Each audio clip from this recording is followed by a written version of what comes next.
पति कमाए आधा, बीवी कमाए ज्यादा। कहानी है मीरा की, जो खूब पैसे कमाया करती थी। उसकी शादी राजू से होती है, जो कमाई में एवरेज था। शादी लव मैरिज थी। शादी के बाद मीरा अपने मायके जाती है, जहां उसकी सहेलियां और भाभी के साथ माँ सभी उसका इंतजार करते हैं।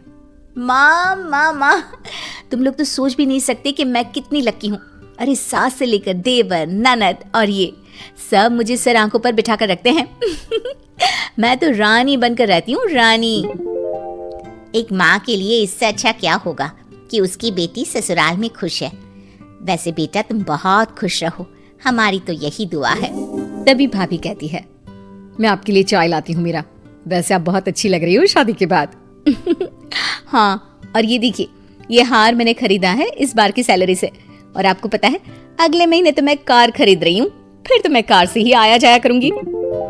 बहुत ही मेहनत से पढ़ाया लिखाया है तुझे। आज तेरे अंदर जो कॉन्फिडेंस है ना, वो देखकर बहुत अच्छा लगा बेटी। पर पैसे को ख्याल से खर्च किया करना। तेरी शुरू से आदत है खर्च ज्यादा करने की। हाँ तो ठीक है ना, वैसे भी सारी जिंदगी कौन मजे करता है। एक बार बच्चा हो जाए तो जिम्मेदारी तले दबी रहेगी हमारी बेटी। वो बात भी सही है भाई। ठीक है बेटा, पति के पैसे जमा कर और अपने उड़ा। मजे कर मेरी बच्ची, खुश है। मीरा के लिए ससुराल तो सच्ची किसी गेंदा फूल की तरह ही था। हर कोई बड़े ही प्यार से रहता। मीरा मायके से ससुराल आ जाती है, जहाँ ननद कहती है, ना भाभी ना, आप क्यों रोटी बना रही हो? आप तो काम करिए अपने ऑफिस का। माँ बता रही थी कि बहुत काम होता है, मैं बनाती हूँ ना रोटी। हाय रे, जैसे फिल्मों में दिखाते थे, मेरी ननद तो बिल्कुल वैसी नहीं है। मैं तो धनिया हूँ, धनिया। हे माँ, न जाने कौन से मोती दान किए होंगे। ये सारे लोग कितने अच्छे हैं। मीरा ननद को रोटी बनाने दे देती है और खुद कमरे में बैठी होती है कि सास हाथ में दूध का ग्लास लेकर आ जाती है। बहू, ये दूध पी ले, थक जाती होगी ना काम कर करके, क्यों? बहू को लगता है साक्षात माँ दुर्गा हाथ में दूध का ग्लास लेकर आ गई है। तो सास को बहू धन की देवी लक्ष्मी से कम नहीं लगती। माँ जी, ये आप क्या कर रही हैं? क्यों मेरे सर पर पाप चढ़ा रही हैं? अरे मेरी जिम्मेदारी है ना कि मैं आपका ख्याल रखूं, तो आप मेरे लिए दूध ला रही है। ये ठीक नहीं लगता माँ जी। लेकिन सास, अरे जिसके दिमाग में कोई और ही खिचड़ी पक रही होती है, वो बहू से कहती है, देख बहू, वो जमाने गए और ना ही मैं वो पिछड़े जमाने की सास हूँ जो बहू और बेटे में फर्क करूं। मेरे लिए तो बहू नहीं, बेटी है, बेटी। बहू को तो समझ में ही नहीं आता कि ये क्या हो रहा है। अरे सास तो बहू के गले में चाकू लेकर बैठा करती है, लेकिन ये तो बहू के साथ ऐसे है जैसे कि बहू का कोई कर्जा लेकर बैठी हो। दिन ऐसे ही मीरा के लिए मजे के बीत रहे थे। सास क्या, देवर क्या, ननद, ससुर, हर कोई उसे ऐसे फील कराता जैसे वही है जो है नहीं।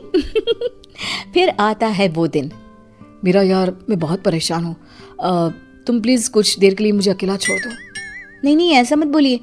आपने मुझे इतना अच्छा परिवार दिया है और मैं आपको अकेला छोड़ दूं, ये तो मैं सोच भी नहीं सकती। पति समझ जाता है कि भाई निशाना सही लगा है। मीरा, मैं बहुत परेशान हूँ, कुछ देर अकेला छोड़ दो ना, ठीक हो जाऊंगा, प्लीज जाओ। लेकिन मीरा की भी जिद थी कि वो पति के साथ ही रहेगी। अरे जाओ ना यार, क्या है, क्यों परेशान कर रही हो? बार बार साथ रहने की जिद करके। मीरा को भी गुस्सा आ जाता है। वैसे भी पूरा परिवार शादी के बाद से ही उसे इतना पैम्पर कर रहा था कि उसे तो अब तेज आवाज में बात सुनने की आदत ही नहीं रही थी। ठीक है, मैं परेशान नहीं करूंगी, जा रही हूँ, रहो अकेले। ये क्या, पति की तो सारी गेम ही खराब हो रही थी। अरे रुको रुको, मतलब इतना फोर्स कर रही हो तो बता देता हूँ। वो क्या है ना, मेरी नौकरी का कोई भरोसा नहीं है। सोच रहा हूँ बिजनेस कर लूं।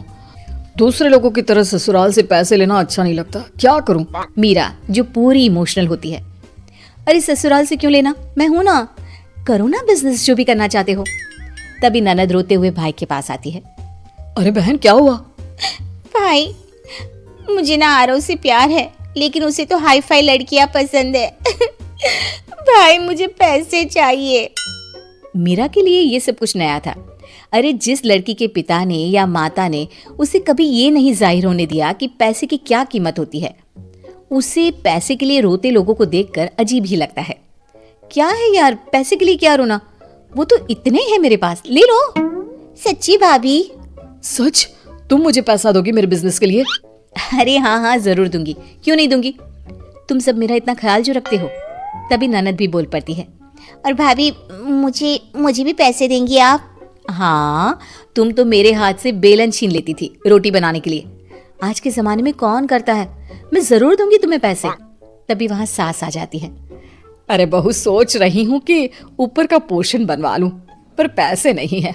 कम से कम 2 पोर्शन का मकान होगा तो किराया आएगा, लेकिन क्या करूं, पैसे नहीं है। माँ जी कैसी बात कर रही हैं। मेरे पास सोने के गहने हैं ना, उसे लोन में रखकर मकान बनवा लेते हैं। आप लोग मेरे लिए कितना सोचते हैं। आप तो मेरे लिए कमरे में चाय लेकर आती हैं। भाई कौन सास करती है आज के ज़माने में। सभी पर मीरा अपने पैसे लुटा देती है और पूरी तरह से खाली हो जाती है। मेरा मजा आ गया। अब तक दोस्तों से काम मांगता था, आज वो मुझसे काम मांग रहे हैं। लेकिन मैं क्या बताऊं, मेरी तो नौकरी ही छूट गई। मेरी कंपनी बंद हो गई है। अब मैं क्या करूं। हैं? क्या अगले महीने से पैसे नहीं आएंगे? क्यों भाभी, अगले महीने तो मुझे गोवा के लिए पैसे चाहिए थे। अरे यार, घर कैसे चलेगा? खैर, कर भी क्या सकती थी मीरा, जब तक नौकरी नहीं मिल जाती घर पर ही रहती है। मीरा, तूने तो पैसे देने ही बंद कर दिए हैं और मैंने मकान बनवाने का काम शुरू भी कर दिया। अब देख, आज ना एक लेबर नहीं आई है, तो क्यों ना तू उसकी जगह काम कर ले, पैसे भी बच जाएंगे।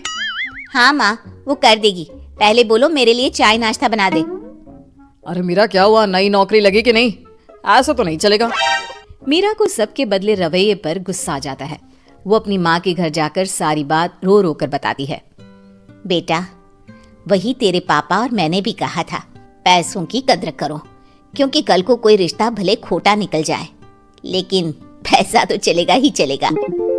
तभी मीरा के फोन पर नई नौकरी की कॉल भी आ जाती है और उसे उससे भी ज्यादा पैसों की नौकरी मिल जाती है।